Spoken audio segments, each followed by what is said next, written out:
Congresswoman AOC now is distancing herself from some of the far left's positions she says were part of the woke one era. This fueling fresh speculation she's eyeing higher office. Powerful establishment Dems suddenly have a whole lot of nice things to say about her, too. I think she's hugely talented. And every time I see the Republicans go after her, she ends up handing them their head on a platter. I think that she has been so operational and just wonderful. I know it's a joy to work with her, and I think most members think that. All right, let's bring in Bret Baier, anchor and executive editor of Special Report and chief political anchor. Bret, this is a bit speculative, but take a look at this from the Journal today. They ask AOC for president. Don't rule it out. She'd be a formidable primary candidate. At least one national survey shows her as the front runner. A University of New Hampshire poll found her leading the field in the Granite State, which traditionally holds the first primary. Separately, an Ipsos poll released last week found she has the highest favorability among Democrats, 62% of 5 potential party candidates who were tested.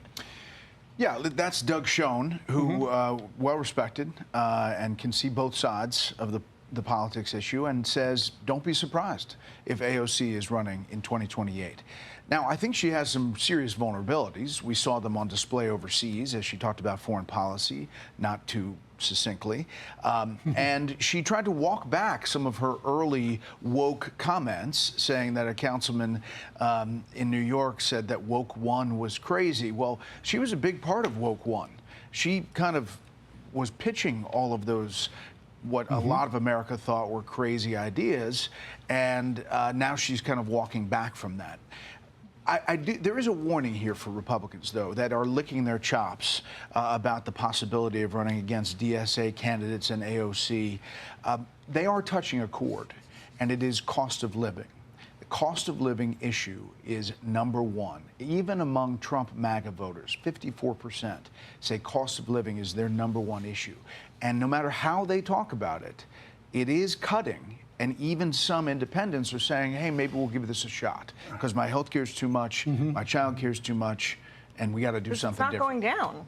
Yeah, well, now, I mean, you're not going to throw money at it and it just goes away, but it's getting attraction. You know, the allure of free stuff is sometimes irresistible. Exactly. You mentioned some of the things that Alexandria Ocasio-Cortez said during the woke one era. It's always better if you hear it coming from the horse's mouth. Listen here. People ask me, what does a world where we defund the police, where, defunding police looks like? I tell them it looks like a suburb. Families are owed reparations, period.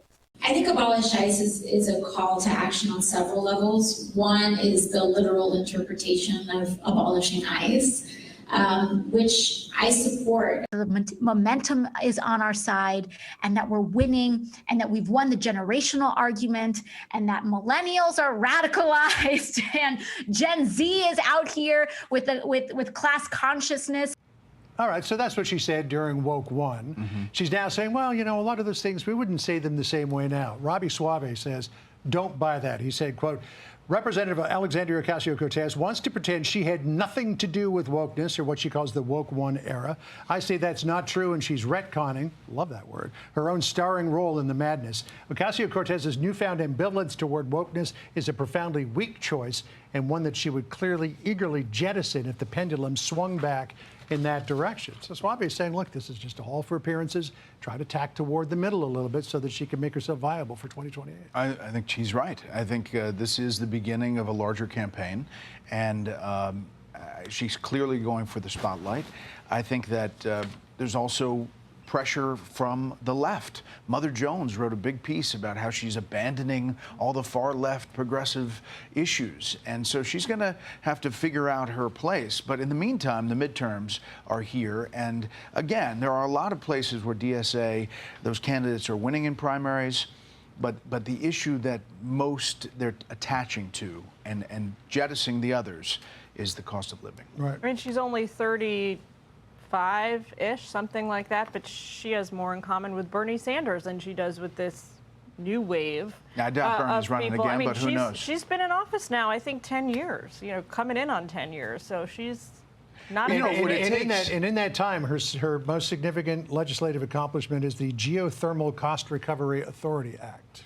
We've invited Well her. known. She's been on special report. We've invited her on special report again. It does take questioning that digs into some of this, you know, whether it's from a journalist or from a primary opponent or something, to get to the heart of where some of these issues are, because it's the agenda items that oftentimes those candidates don't talk about. Well, there is a broad electronic record of things that she has said in the past, which I'm sure will come to bear should she decide that she's going to run. We'd welcome her. I'm being told she's been in office 7.5 years. Okay. I'd like to correct Little you. Just birdie. seems like 10. Yeah. Thank you, Brett. Appreciate Thanks, it. Thank you.